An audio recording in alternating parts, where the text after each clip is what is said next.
The berry stitch makes a lovely bobbly edging on your crochet projects. The first thing to note is that the berry stitch is worked on the reverse side of your work. So start by chaining one and then turning your work around. We're going to work into every stitch. One stitch to hold the berry and the next to secure it with a slip stitch. So, berry stitch first.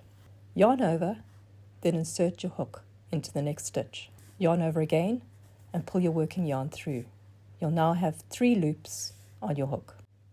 Yarn over again and pull your yarn through only the first loop on your hook. You will still have 3 loops on your hook.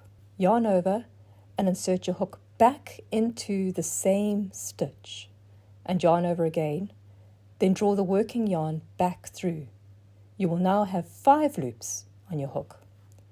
To finish off the berry, yarn over again and this time draw your yarn through all 5 loops on your hook. Finally, to secure it, slip stitch into the next stitch. I'll repeat the stitch 2 more times. Yarn over and insert your hook into the next stitch.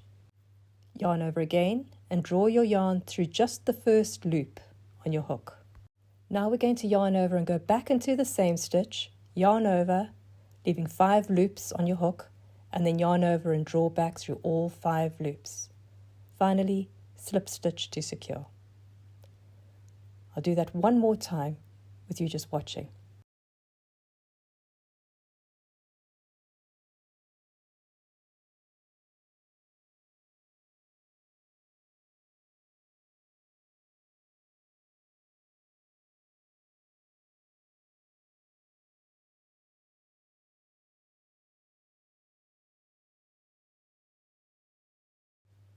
Turn your work back to the front to see the final effect.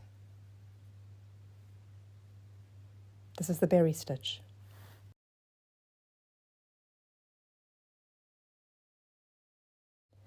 You can combine the berry stitch with other stitches to give a completely different end result. This is what it looks like the way I used it in my Dun Rig Placemat pattern. Here it's combined with posts and cross treble stitches. Thank you for watching and enjoy experimenting with this lovely stitch.